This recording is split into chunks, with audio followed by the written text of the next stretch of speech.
Susie Meister, and this is Brain Candy Podcast, and this is episode 566. Ooh, I am looking forward to next episode. I mean, this one's going to be great, too, but numerically. I was like, what is she referring to? I do like a 567. 567. How's Susie today in 566? Real good. How are you? Real good? Yeah, I am. Yeah. I voted today. Oh, cool. Are you having elections? We already did, and I did. When did you have them? It was a couple weeks ago. It was California. Yeah, we did like the re-election, the recall thing. Maybe it's just like that. Oh no, that's a different one. I mean, that's what I'm thinking of. Shit, this did I is not like vote? Local. No, I'm like I'm getting stuff in the mail. Yeah, we didn't. There must have been a reason. You know, the first Thursday of November is usually is voting day. It's always super weird though. Like, I'm very grateful for the people who volunteer and everything, but it is never a well-oiled machine. Have you ever? Well, I guess you always do mail-in, but yeah, I'm always just like these. I've gone to a polling place before though, but it was in the gated community I lived in. Okay, so maybe it was like a higher level of... Well, no, there was just like 4 people there. Oh, okay. There was nobody. It's like these at the doofuses, I'm just like, oh my God, is this the what best is we can do? What is the thing that annoys you the most? Like, they don't talk. There's no, like, structure where they're like, okay, you go here and then you do this. So you kind of, like, wander around and they always... Wait for somebody to herd you in the right direction. Yeah, and I just feel like, come on, people, let's do something here. And you like to go in with a plan and information, in and out, not wasting any time. I got things to do. She's got things to do. She's a busy lady. I guess it's time once again for a documentary roundup. Yes! Because I have just so many that I've watched recently that I need to report on. Did you watch the Brittany Murphy one? No. I think that one's on HBO Max. No, I didn't. Ooh, I'm going to have to get your login for that. Or I might be paying for it and not watching it, which is even worse. Well, no, I don't approve of that. No. You got to do it. You got to log in. It'll be the Brain Candy account. Yeah. It was really good, and I was glad I watched it, but it's one of those ones where you don't learn anything new, really. Right. She died. It was weird. We don't know what happened, and I still don't. But it was a refresher on, like, what the fuck happened to her? You know, like, she ended up with that cuckoo guy. Do you remember that? Do you think, was it eating disorder related? They talked a lot about that. I mean, they sort of just said, no, her death allegedly was pneumonia. But nobody really thinks that's true. That seems like, pneumonia seems like a symptom, or something, there were other things that... Well, you're saying maybe the eating disorder contributed to it or something, and like prescription drugs or whatever. You know, like for example, I feel like I don't know enough about this just to really properly speak on it, but I think there are, like, the likelihood of, like, heart conditions goes up. True. If you have an eating disorder, and that there's certain like things that affect your major bodily functioning. I know. R.I.P. Karen Carpenter. I always think about that. But the weird thing is, though, that creepy husband that everyone's sort of like, what was going on there? He died of the same thing a few months later. So then people were like, was their house poisoned? Was it like radon? What? Oh, yeah. Nope. That's not a thing that happens. He does, nope. I did not. I have questions. Are you sure I wouldn't learn anything new? Well, I thought you knew that part. No. Yeah, that is a big old mystery. Some people thought he killed her, or like, you know, kind of like gave her too many prescription drugs type of deal. He died of the same fucking thing. Yeah. We're not curious about this? I am, but they looked into it, and the coroner was even on there. Fuck. And she was like, I don't know what to tell you people. That is what they do. They take a piece of your lung out when they do the autopsy, and they toss it in a bucket of water and see if it floats. And if it doesn't, then they know you have pneumonia. What caused the pneumonia? Well, what are the options? I don't know. I'm not a forensic pathologist. But we need one of those people. They raised the question of like, Quick, was their fucking house? Google it. I forget what they thought it might be. Something about gas or poison in the house. Like the house was the problem. Right. But they said that probably wasn't it. It Yeah, just but, sort like, of left you you with have to- questions. And they're like, oh, they're dead, so it doesn't matter. I'm not okay with that. You got to watch this then. You got to, because then I need to report back on what you think. Like Sarah Rice Coroner. I'm going to go on it's going to be a whole part-time job for me to then investigate what kind of things cause pneumonia. Reporting. Yeah, this It's is going such to a be bummer. like when we saw Don't Fuck with Cats. Yeah. And those people, I'm going to be like that lady next. Yeah. I'm just going to get really invested in the Brittany Murphy case. That is, The cold case. you know what it is? I think I have a special place for Brittany Murphy in my heart as a curly-haired gal from Clueless. Her character, that really resonated with me. Like, Did you connected with that? for You related. sure. How so? Like, It wasn't just the curly hair. it was her. It was like being the kind of, she wore overalls. She showed up with, and she like ends up having like a crush. Like they want her to have a crush on they want her to be one type of girl, but she's like, nah, actually I have a crush on this skater guy who's like showing me cool tricks on his skateboard and like, you know. Wow, I didn't even think of all this when I was watching it. I didn't think, because am Brittany Murphy's character in that movie. Yeah. Well, is it like My Fair Lady where then at the end she's all pretty and cool? No, I mean, no. It's almost like where they try to make her into that, but then she kind of settles into into being more just like who she really is. Who she is, because she ends up with the skater guy. Okay. And they're like, right. oh, look at how, like, you know, yeah. Even the one who they were like, oh, don't go for him. He's like and then she did. Yeah. She knew what she wanted. She knew what she wanted. They talked about that film and how, you know, she was just so darn likable, and that's truly how she was, just like she lit up a room and stuff. And I mean, if I had to say how they described these buns the tragedy, don't feel nothing like steel. That's her favorite line. She says that. And they're doing the buns of steel workout. She's like, I've been doing this for 20 minutes, and these buns don't feel nothing like steel. I love it. If I had to sum up sort of the message, it was just that Hollywood is an effed up place where women in particular are made to feel like garbage no matter what. And even when they're pretty, they're not pretty enough. Even when they're skinny, they're not skinny enough. She felt like that afterwards, yeah. Oh, yeah. Like, and then she lost all that weight. And did people really thought like that she was fat in that movie? Is that it? The thing? Just what did not as desirable. Ugh, that is awful. That we're even I look at that and I think she is a tiny, tiny person. Even like whenever you are auditioning for stuff, you know how they give you like the description of the role. Yes, that kind of stuff is so damaging because it'll be like ugly duckling, whatever, you know. I think that I feel that way about children who get cast in the role of characters like that, and what they say to that child and who's providing that child's. This is if it doesn't exist, I just want to be an on-set therapist. I just want to do that.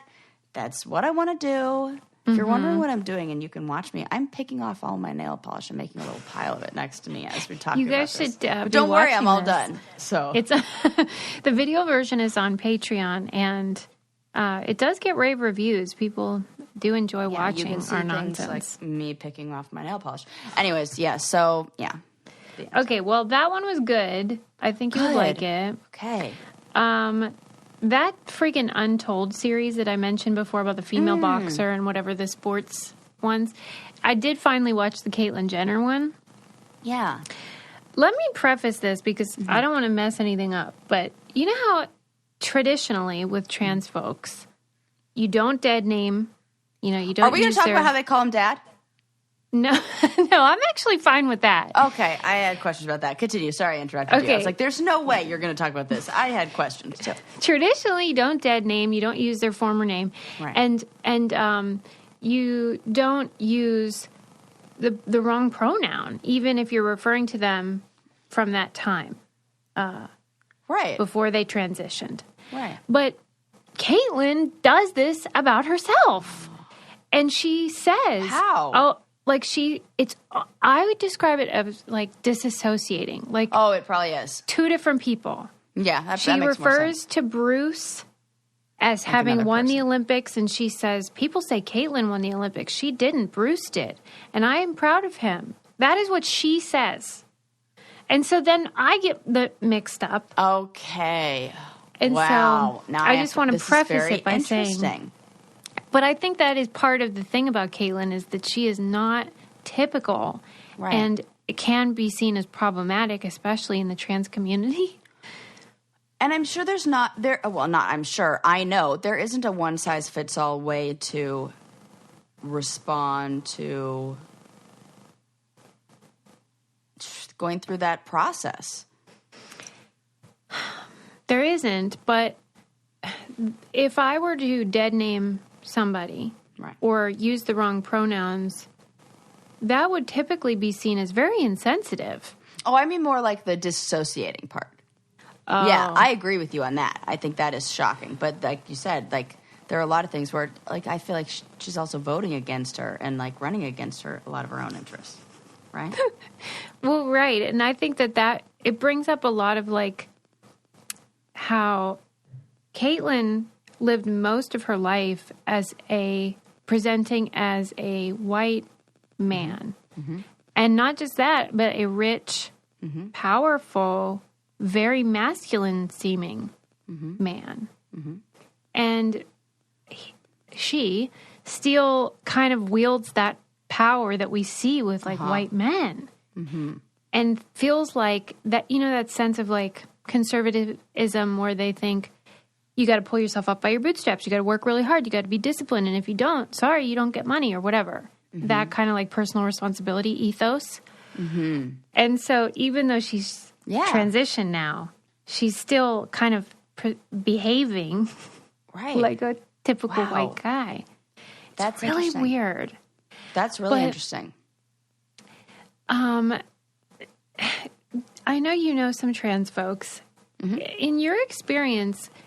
Before they transitioned, didn't they usually, there was like evidence of either gender dysphoria or maybe some code switching? Long term, like for a long time. Their whole life. Whole life. And if anything, it was just different, knowing which, like. Maybe it's I'm gay or maybe, that kind of thing. Yes. But with Caitlyn, it really didn't feel like that to me until right before she transitioned. And that seems odd, too. Right. So I was I felt it was a compelling thing. What do you think about her? There's also another interesting factor is the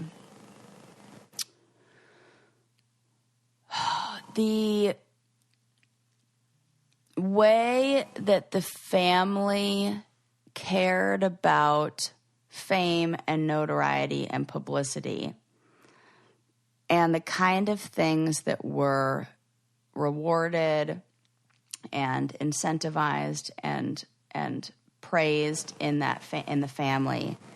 And it just it's very interesting. That's a nice way to say it. Right. That I just think that like that I feel almost like maybe there was this pressure to almost follow. Not that is something that would push somebody towards making or I should say aligning themselves with something that they've always believed about themselves. But maybe it felt like, I don't know, like more okay to do it because it's you have this like environment that really more okay to transition, you mean? Yeah. And to almost embrace feminine beauty standards. That's more like it. Of like, Yeah. It's interesting. I mean, I liked watching all the footage. What? Go ahead. Sorry. Go ahead. I liked watching all the footage from the Olympics because while I knew Caitlyn was a decathlete and had won the gold and all of that.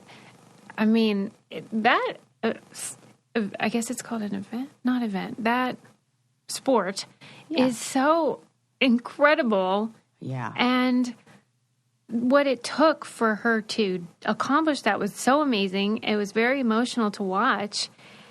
And she frames it as, I was so desperate to kind of prove my masculinity that, you know, that's what came of it, where you kind of like defy the odds because you're just, it's about identity and value and worth. And you see this from NFL players who hid their homosexuality and like sexual or gender, sexual identity for a long time.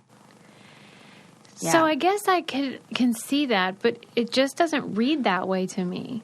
Yeah, I would be curious to know what her mom says. Like, what are the comments about like growing up? Like, was there anything? Yeah. And I'm not looking for holes in anybody's story here. This isn't about like, you know, at least for me. I'm like not. I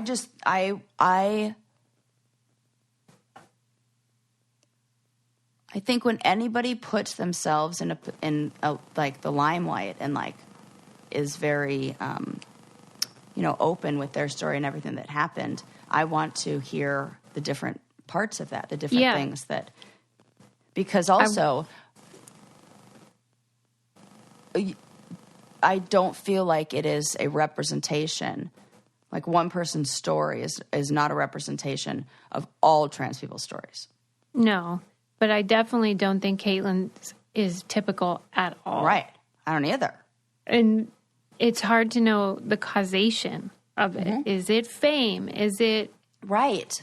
I even knew somebody that thought that back in the 70s when Caitlyn was an athlete, there was a lot more of performance-enhancing drugs that we couldn't test for.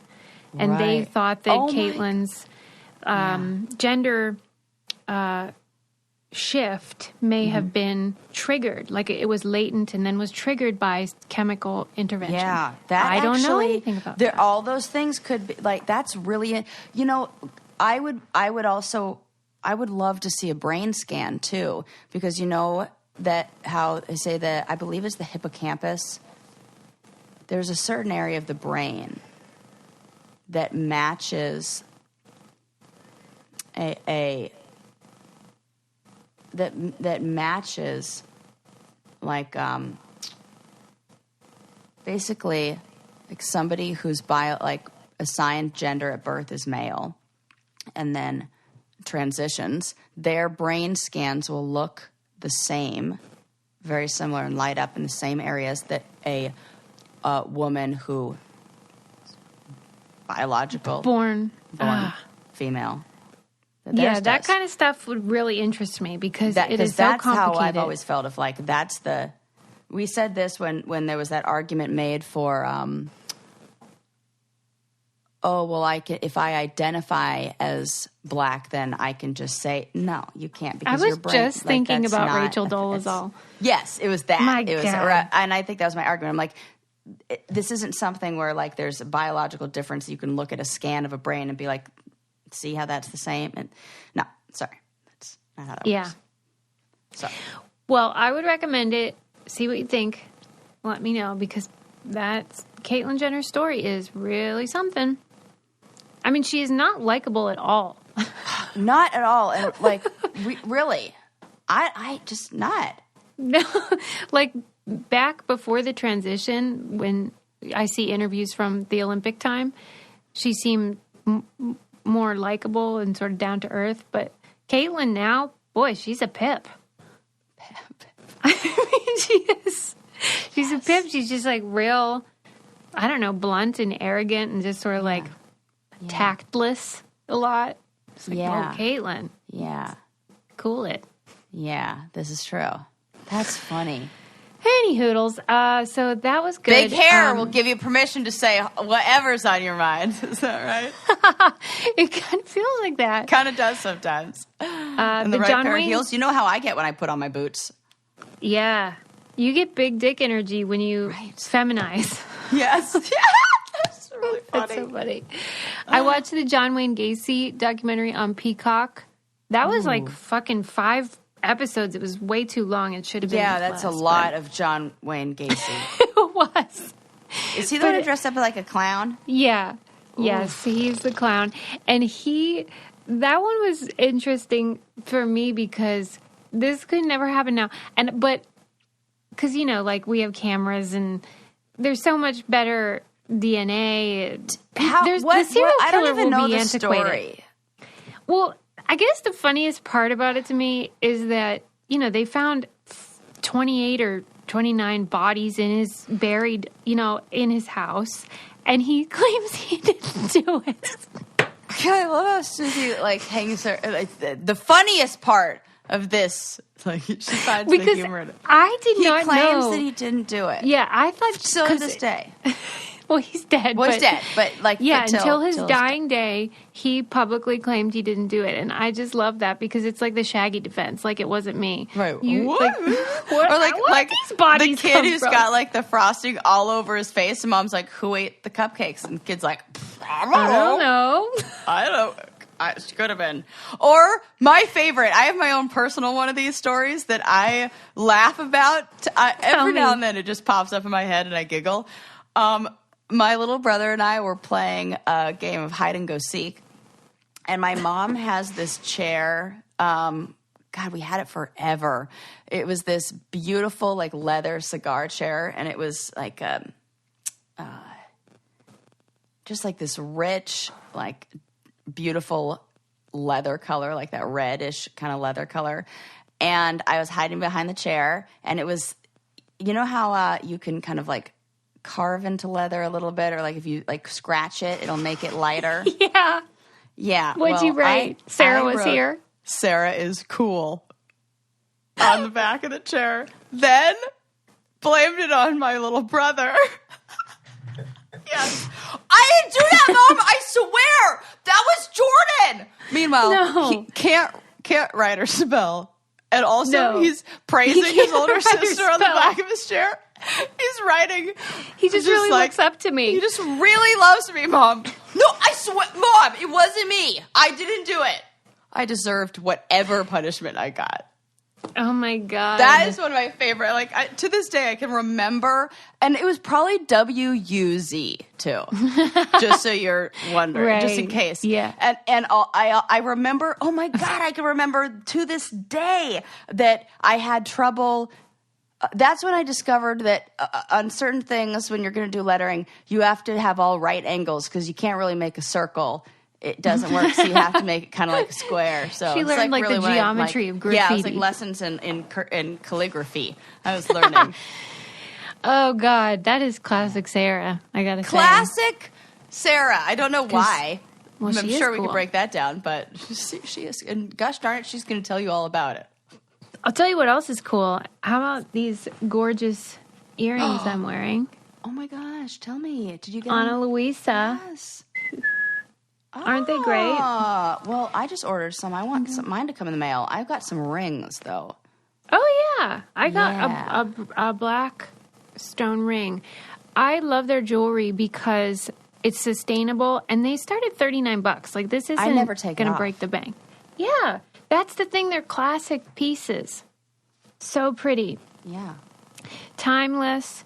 And I love all the studs they have. They have so many. They have everything. Hoops, bracelets, necklaces, I'm everything. super into 2 different earrings. That thing that everybody's doing with a whole bunch of different earrings. Yeah. Okay, so that's what I ordered, ring, and then I got a set that was one, a different one. Yes. And it kind of reminds me of Prince. I don't know why. It has a pointy Let cool me ask symbol. you this. Yes. Am I having a midlife crisis? Or can I get more? Yes, do it. Or both. Let's do it together. I want to do it too. Both. How many do you have?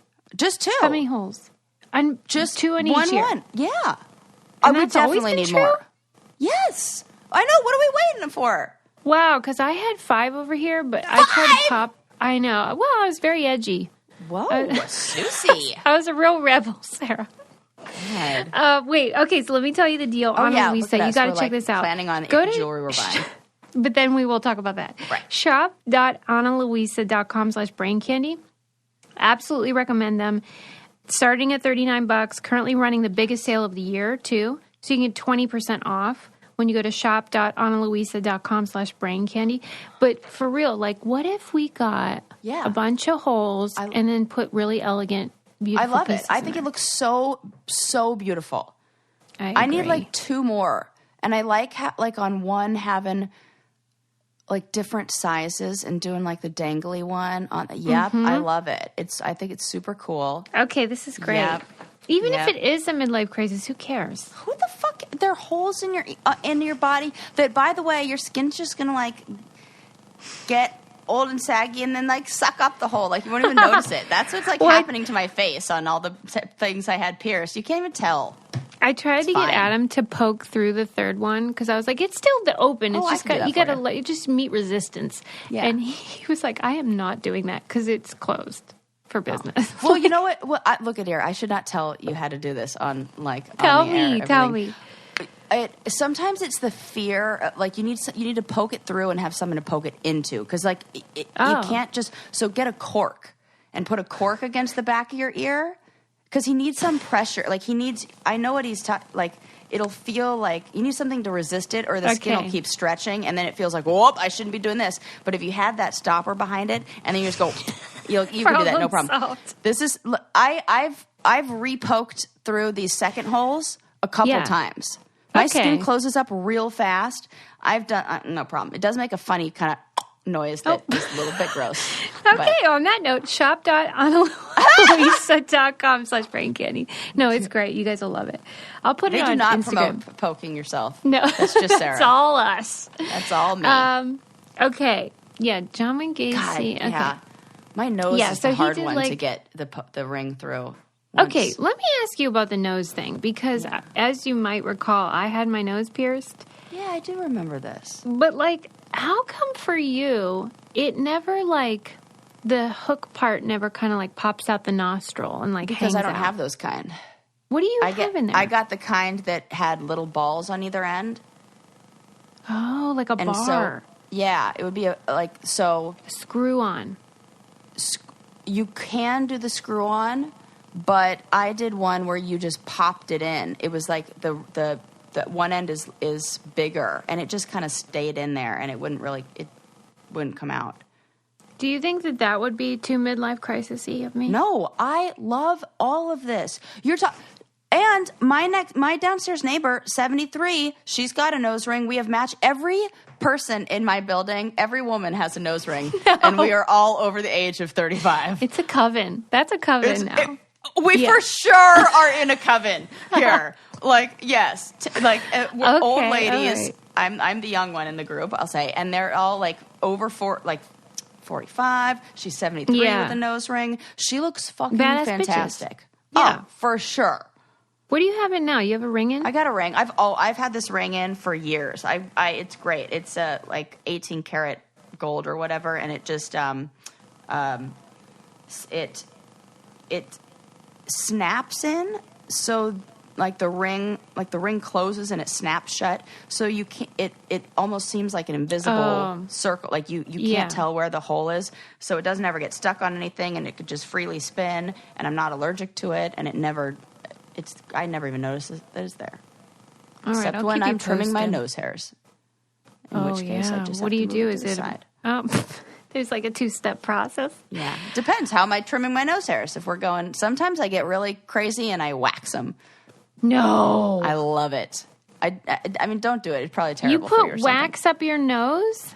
Like, just like a little in the little end, and like, it's like, it feels good. Wow. Hurts so good over there. Oh, are you, like, the pain is not the problem. What is it?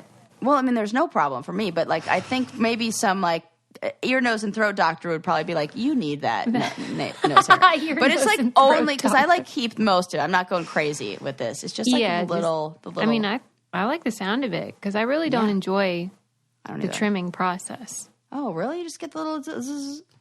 I just feel like it grows back too fast. Well, I mean, that is true. Yeah. Okay. Yeah. Anyway, John Wayne Gacy's big murderer. And, he buried all these clowns. No, they weren't clowns. He buried all these boys. Oh, that's great. I love it. In his basement, and then was like, I don't know how they got there. And but like, really, what if he didn't?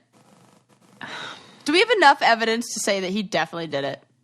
I think you could make the case that maybe other people helped him or were involved. Like, what if, like, he doesn't have any brothers or anything like that? Like, well, he had, like, a couple guys. I love how Sarah's going to, like, solve the crime by just asking, like, 4 loosey-goosey questions after having wondering if he was the one who wore the clown suit was the first question I asked. Now I'm going to solve the murders. Right. He did have some guys that he was banging that they dug the part under the basement, but they thought that it was for plumbing. Like, that's what they say.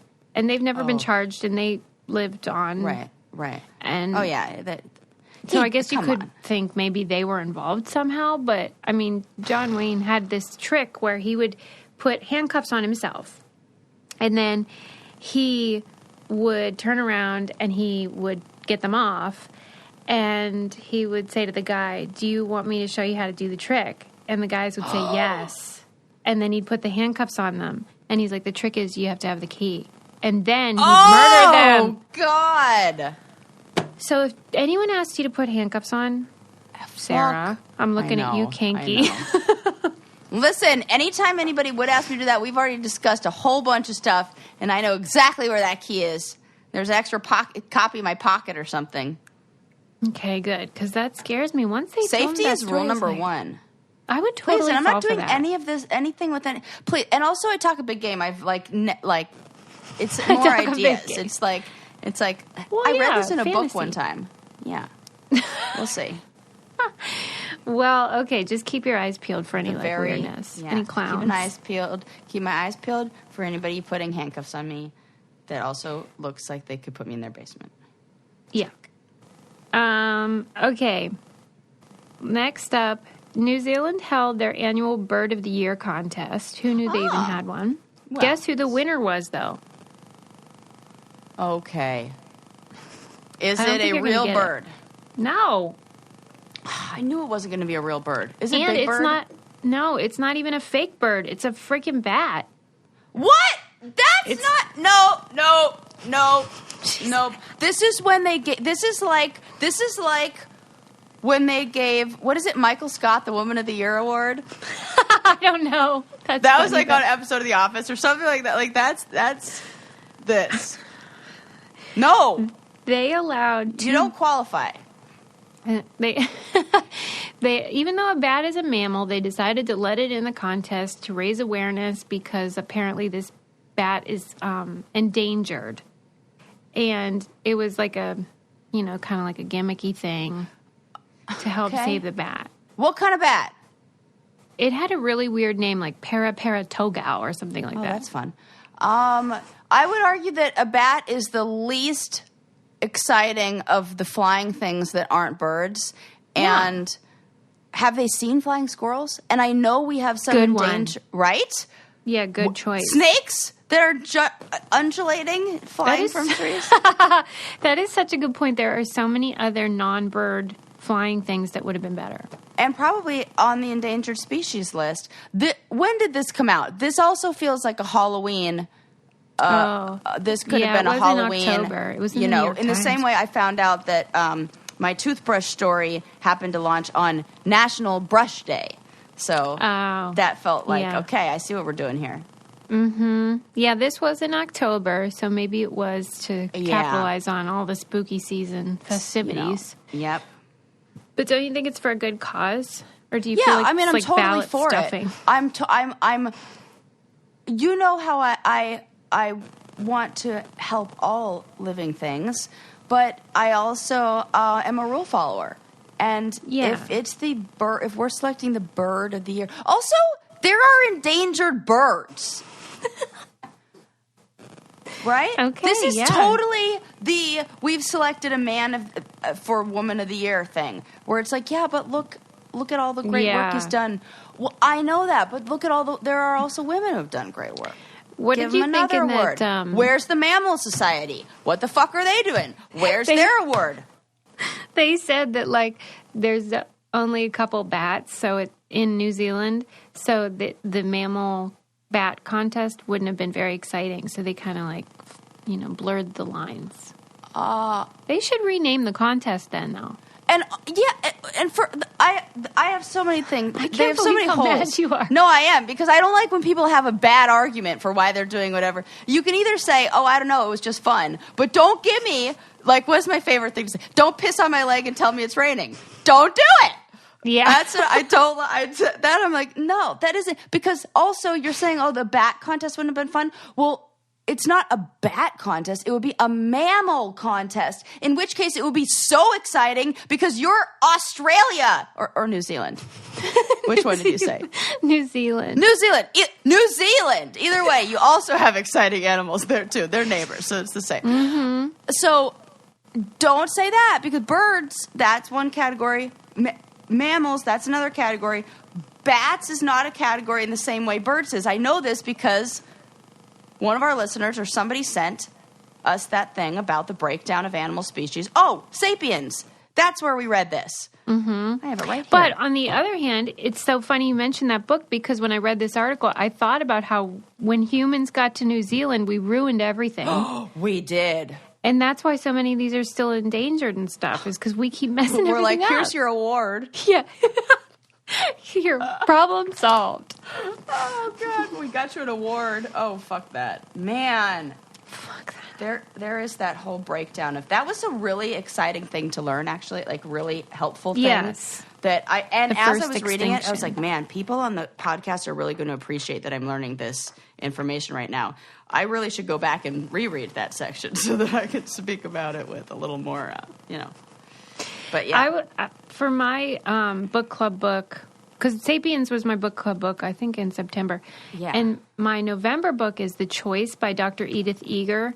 I hope you read it, Sarah, because Dr. Eger... I was thinking this month I'll read all 3. Whoa. Oh, you will be I'm so already glad, done with because mine, so. She is a Holocaust survivor. That's Dr. Eger. Yeah. But now she's 96 now, and she is a psychologist. Cool. And so half of the book is about the experience in the Holocaust, and then the other half is about her life afterwards and why she studied psychology and how she helps people with their trauma, because hell, yes. I mean, if anybody can speak to that, she can. And it is so inspiring. The book is called The Choice because she argues that, life is so horrible and you can have terrible things happen to you, but you still have a choice to be a survivor and overcome and make the most of your life. And it really, most people that say that stuff, you're like, yeah, what do you know? You don't know about pain and suffering. But right, she does. You can't say that to Edith. Can't say that to Edith. Yeah, that's good. I will check that out. I was reading an article where she was interviewed, and she said, you track every time you say, I can't, I need, I should, I'm trying, and replace it with I want, I'm willing, I choose, I am. Wow, I love that. She's so helpful, I think. Those little tricks, you know what I say? Like, they make a huge impact on our brain. Yeah. Because there's meaning attached to every single one of those things. If we really break that down, this is what I do with clients. Like, I take each one of those words. I can't. Or whatever. Okay, tell me what that means to you. What happens in your brain when you say I can't? Tell me all the other little thoughts. Like, if we were to think of that I can't as a rock we're throwing into a pond and all the little ripples that come from that. And push back on those things. And understand what other messages those things are telling your brain. You're not just saying I can't do this. You're saying I've failed as a person in my role as a mother or whatever it is. And that is what is so like it affects us in all these ways. So I love changing those words in just a small way. It changes the rock that you just threw into the pond. It changes the ripple. It changes what happened. Maybe it makes it so we don't throw a rock in. All that, blah, blah, blah. Yeah, and she said, don't be your own jailer. Don't be the person holding you back. Because it ain't worth it, man. You should, if you guys are thinking about joining book club, I hope you do. We have so much fun. Last time, Sarah. What? Our meeting it was the end of October. I called Sarah right after, and I cried laughing. It was so funny to me because the meeting was like 2.5 hours. Like, it's not usually that long, but we were just having a chin wag about whatever. Time. Yeah. And it was just so funny. I mean, we talk about serious stuff. We talk about funny stuff. Yeah. Anyway, you can join for any price you can afford. It's so fun. And people came dressed up. Yes. As people Lincoln. Came in costume. Yeah, Isabel dressed up as Lincoln for Halloween at the book club meeting. It was so funny. So funny. But anyway, that book I find so inspiring. So if you're thinking about joining, we're going to be talking about that at the end of November. Yes. Oh my God. Technically, very beginning of December. True. December 2nd. Yeah, it's on the 2nd. So you have some extra days to read it. When you just said the thing, though, about don't piss on my leg and tell me it's raining, it reminded me of Judge Judy. And you know how she has that new that's series? who says that. I said she that had to a book. Right? Okay, yeah. Okay. Yeah, she has a book with that title, but her show, Judge Judy, ended, and now she's doing one called Judy Justice. And today, Judy Justice sounds like a superhero version. Yeah, That's totally like her alter ego. Instead of a cape, she wears a judge's robe. Yes. Anyway, in Business Insider today, right before we started recording, I read this article about how she said the same to executive producers for decades. And one of them is a man, and tons of people have accused him of sexual abuse and harassment and racial discrimination, all these terrible things. And she sticks by him and defends him. Uh-oh. I'm mad about it. Uh-oh. I don't like that at all. No way. And Business Insider had the exclusive, and they interviewed all these former employees and how, he would basically, if you wouldn't date him, he would retaliate, that kind of thing. Isn't that awful? Judy, come on now. I know. Maybe she had an experience that wasn't positive for her, and she has to hold on to certain narratives in order to, in a way, kind of disassociate from her. That's only me making assumptions. I don't know anything about they were what's like, going well, on. She doesn't trust very many people, and she really trusts him, so she just will defend him to the death. No, but that's not a thing. I don't like that. That is not okay, Judith Scheindlin. Right. I don't like that. I do not like that. So we'll see what happens. That just came out, so I hope something. What a douchebag. Yeah. Speaking of Judy. Excuse me. Did you do a little burpee? I'm trying to drink more water, and that's all of a sudden come with consequences because my body's like, what are you doing hydrating us? I'm having to pee like a friggin' racehorse and burping like crazy. Body doesn't know what to do, and I'm taking care of it. Yeah, it's like pick your poison. Do you want to die of dehydration or burp on the air? Have you seen, speaking of Judy, those Judy emergency preparedness kits or something? I see them a lot on Instagram. They're orange and they're really cute. Oh, I do. I think I have seen these. Yes. Yeah. I thought they looked cool. And, I do love, what do they call those? A bunker kit or whatever you call Doomsday that. Prepper kit. Doomsday Prepper. But this was in the New York Times, and it was talking about how these new versions of the kits are, first of all, cost prohibitive to people that most need them. Most of the people that are going to be affected by climate change disasters are not in a position to spend all that money on these. I believe I looked at what the kit had in it and was like, okay, I'll copy those ideas. Absolutely. Just make your own in a Tupperware bin, a Rubbermaid bin. Please. And, I get that it's not as Instagrammable, but, why would you be Instagramming your kit anyway? So dumb. That's a really good housewarming gift. That's a great idea. Yeah, you just put it together for somebody, and then they don't have to worry, and it's not very expensive. You just get a thing for, you put it together. Mm-hmm. Doomsday Prepper kit. Got some water, got some cans, got some... Don't you call yours a go bag? I do call mine a go bag. Yeah. Sarah's is a go bag. She's on the go. She's a lady on the move. I'm a lady on the go.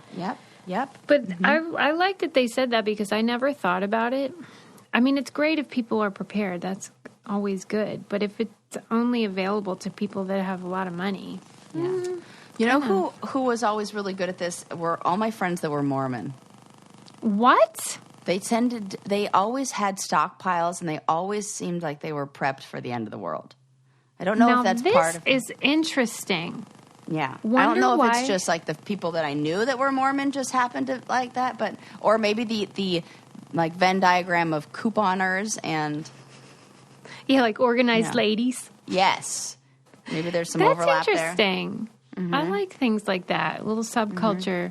The one that I remember being like, is they had I remember her having a whole bunch of pads, and then me asking about tampons, and then them telling me that they couldn't use tampons because that was too sexy.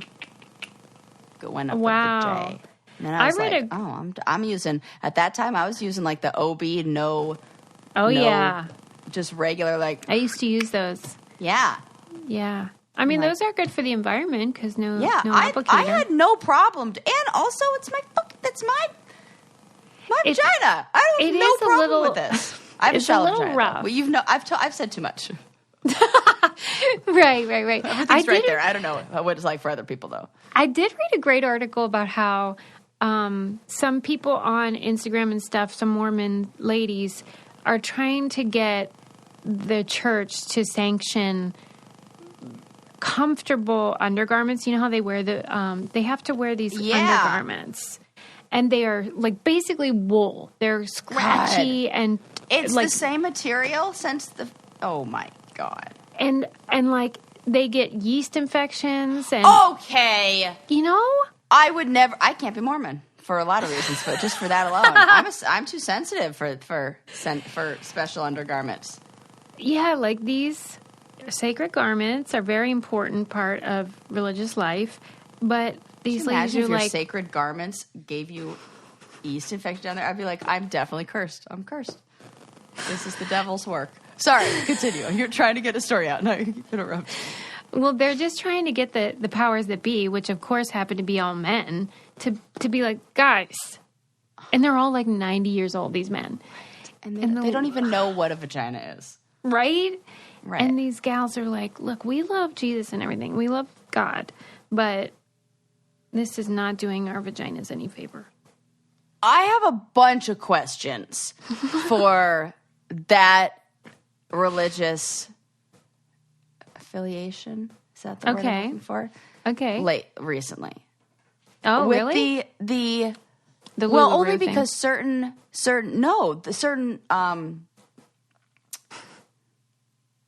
sometimes words, phrases that, remember a while back we were really interested in reading the articles on pegging and how that kind of made its way through the lexicon of, like, I don't know. Pegging? Yeah. In the Mormon community? Not Mormon community specifically, but we were talking about Christians. That was religious, like Christians, like doing that. Well, the one that I'm hearing now is soaking. What is soaking? You don't know about this? No. Is this about pee, like a golden shower? That? Yes, it's nope. Okay, you probably do know about this. I don't think I do, Sarah. And I have I read an article just this morning on this where they have interviewed multiple, and this is definitely going on. So penetration and like the in and out isn't allowed. But apparently if you insert penis into the vagina and just don't move, they call it soaking. I didn't know it was called that, but I've heard of that. And then it doesn't count. It doesn't count. This other woman, that wouldn't even be fun, though. I hope this isn't true, but I think it probably is, which is the worst part, is that it's even, oh my God, I can't believe people are doing this. I can't remember what it's called, and I'm sure there's a fun name for it that's just terrible. But it's when the guy is doing that, but then he has like friends underneath the bed or something, or I don't know where on the bed, but they bounce it. So and if they do it, it doesn't count as him doing it. This is their version of like the butthole one. You know how people do that, and they think that doesn't count. Yeah. Or it also reminded me of like when you can't use electricity on the Sabbath and they come up with a bunch of like workarounds. There's a lot of workarounds, There's a lot. This seems like that. I'm like, this is that. And don't we all know what's happening here? Yeah. So there was apparently a girl. this is a whole thing. I meant to talk about this last episode, but this I was like, we have to talk about this. I can't like leave it just sitting there on my notes. So this guy will put his penis in the vagina. Correct. But since he's not, which I'm sorry, but that still counts. Of course it does. And also as somebody who has worked with couples in different, like, this is a therapeutic treatment for premature ejaculation as well. Oh. Yeah. Because then they can last longer because it sucks so bad. Well, no, it just slows everything down and it just get comfortable here. Still. And you know, every here's now and the then thing. I kind of like just hang out in there and just like that's let's fine. Make out. Is that weird? If you're into that, that's great. But you can't pretend that's not sex because if your partner did that with someone else, would you be like, what? He didn't cheat. He didn't thrust. No. Yes, totally. But I feel like the problem isn't between the relationship. It's with the big guy upstairs. Okay, but he's not an idiot up there. I know this. Susie, you're the one you've got the PhD in this. You tell me. Oh my God. I cannot imagine the mental gymnastics you would have to do to convince yourself. I can't believe that this word has been, they call it jump humping. Oh my God, I knew it was something terrible. Who's even jumping though? That isn't even an accurate description. You're right. They just needed a word that rhymed with hump. They needed it. And you know what? I'm not mad at them for that. So he puts his penis in the vagina, doesn't move an inch, and then someone goes under the bed and like pushes it up and down. I'm looking at this Vice article. Yes, that is it. Mm-hmm. And what else Marinating the does it penis say? in vaginal fluid without creating any friction. Why do we have to use that word? Oh, okay. Jump humping. Okay, it's called. It requires enlisting a friend to jump on the bed to create sex-like movement and friction without either sex partner actually moving. I mean, some Mormon teens have convinced themselves that putting a penis in a vagina and then not moving is not sex. It's called soaking. Jump humping is when you get someone to jump on the bed, blah, blah, blah, blah. Technically, it's not movement. Okay. And now there are actual, oh my gosh. Somebody put up a TikTok. This girl put up a TikTok. She's young. It says, when your bestie is called to soak in a BYU dorm and you have to jump hump for her. And she's a video of her jumping on a bed. Oh my fucking God, Susie. This is a thing. It's worse than you ever thought. I feel like, to be honest, to do that and not move ever really does take a lot of discipline. Amen. So maybe they will go to heaven because that is a saintly level of like... Yeah. And, you know, I feel like...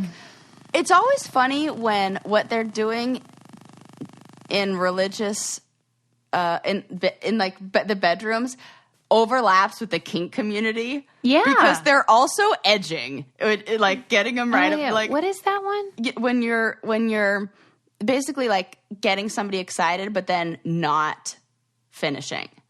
Like you're just getting them close to the edge and then like backing off and like close to the edge. Kind of feel like that.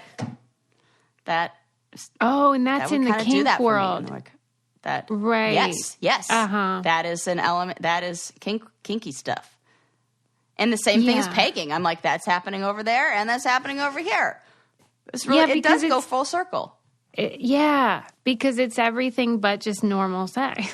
Oh my God! Yes, this is so funny. Normal sex is in the middle. And it's actually a circle, and weird religious sex and kinky sex connect on the other side. Yep. Have you seen the Instagram account that's, I think it's called like BYU Virgin Club or something like that? No, Suze. That does not come up in my For You page. Can you imagine if it did, though? Like, she hasn't gotten laid in a while. Here you go. I think I put it on our brain candy, though, and then all these people that were either still Mormons or used to be were like, telling me all these funny things like you're God. describing Yeah. that they would do. Okay. And it just seems like a whole lot of work for not a lot of payoff. Well, unless you get heaven. I mean, that is a big payoff. I think it's really this. I think this is an important question to also ask in every relationship. I think it's important to ask with your partner. I think it's important to just have this conversation. What is sex? Mm-hmm. Tell me how do you know when it's done? How do you know when we did it? You will know so fucking much about your partner when you ask them, how do you know sex is done? What are some possible answers? I feel like I don't even know. Right. Let's play. Like that's, I think like that.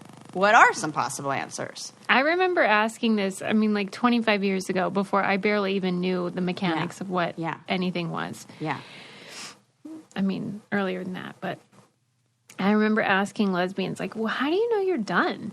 Because it didn't even occur to me that women had orgasms, I think. This is what I'm saying. I think it's an important thing that a lot of women have it in their head that, like, we've got to have the same definition of what sex is if we're going to go do that with somebody. Don't you think? I guess so. I think we all assume we're all on the same page. Right. That's a big fucking problem when we're all assuming, especially when there are gender differences. You put like different and preferences and what that means. Then you have so many things, because then you have like maybe the guy who's internalizing like feelings about not being able to perform when he's with a woman who's like, what? We're having sex all the time and it's amazing because he's like doing other things, but maybe he's not finishing. So in his head, they're not having sex, but she's like, yes, we are. Or vice versa, where it's like he thinks they are. And this is happening all the time. I can't tell you how often I've had these conversations with anyone where I'm like, what is that? What do you think what is that? Yeah. Yeah. I feel like I'm learning a lot. I saw that like in Lincoln's class, 4th grade is when they start introducing like body stuff. And it said, like, we could watch it ahead of time to make sure we're comfortable. I'm like, no, please tell them everything right this second because I don't want to. Hey, Aunt Sarah will come and we'll do all that. I have no problem. Sarah has, like, let's talk about presentations. Yes, I got multiple props. books. I have no children, but multiple books on how to talk to children about sex, which makes sense because that is what I do. I teach parents how to talk about that, and I do talk about. But I don't talk about. I tell the parents how to I facilitate these conversations with. Yeah. I can't believe, though, that there are some parents that are like, don't tell them anything. For sure there are. Yeah.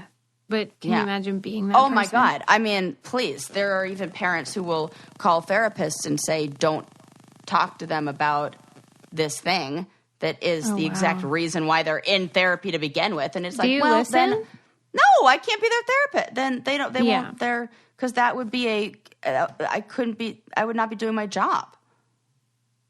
Can't do that. Sorry. Here's some referrals to some places that might be able to help. I got bad news for these parents about what the internet is. Oh, for fuck's sake. I know. God, like, this isn't like the olden days when we had to kind of like piece things together over time. Right. So do you want to tell them or would you like porn to tell them? Which one? Those are your options. Did you watch that documentary yet? You sent me Raised on Porn? No, but I don't think is it out yet? I thought it was. Yeah, I think it wasn't out yet. It just was like they were doing the release, but it looks like it's going to be very interesting. And it's that idea, right? About how kids are exposed to all this stuff. Okay. Yes. And when that's an important thing because I think kids need to also understand at an appropriate time when they ask the question that when you're having that conversation with them, you also have to define what that is and what is that, I've thought about this answer of like a lot. Like I think about this because if I'm going to ask the question, I have to also be able to like talk about, ask what question though? What is sex? Or like, what does sex mean to you? What is that? Yeah. And like be able to say, it's like... Are you comfortable saying what your answer is? Oh, yeah. That it is a physical expression of intimacy between two people or more people, if that's what you want. And it's, like a time of where you get to be vulnerable and intimate with another person, and also maybe work,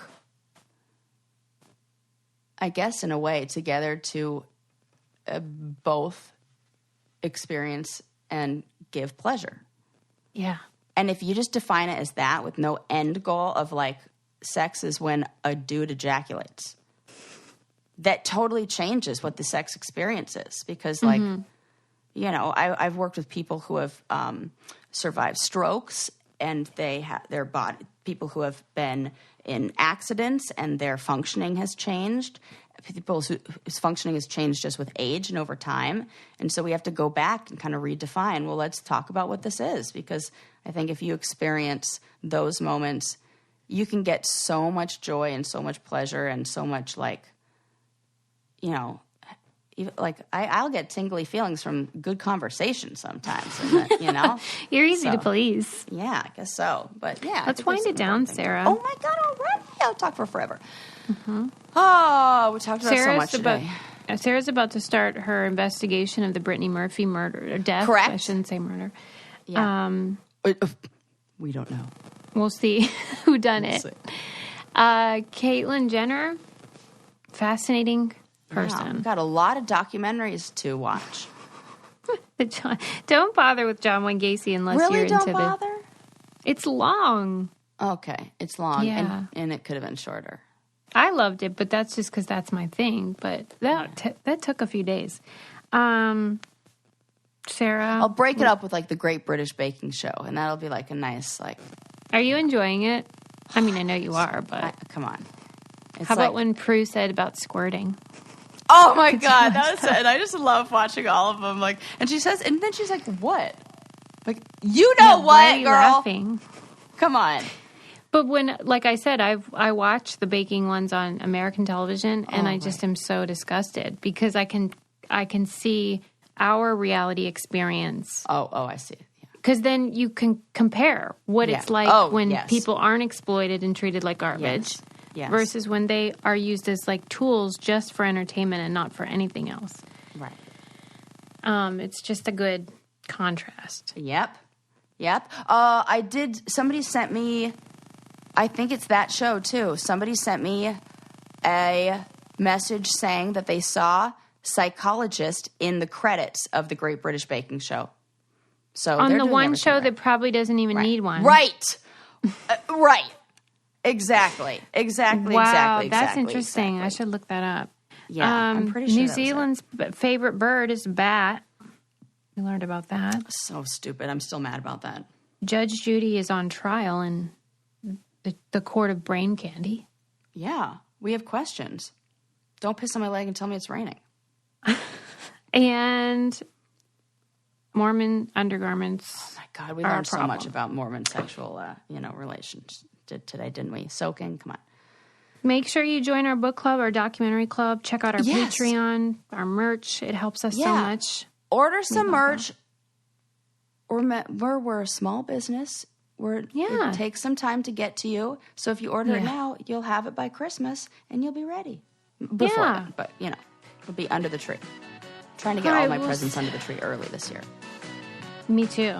Yeah. Johnny on the spot. All right, we'll see you next time, everybody. Bye. Bye.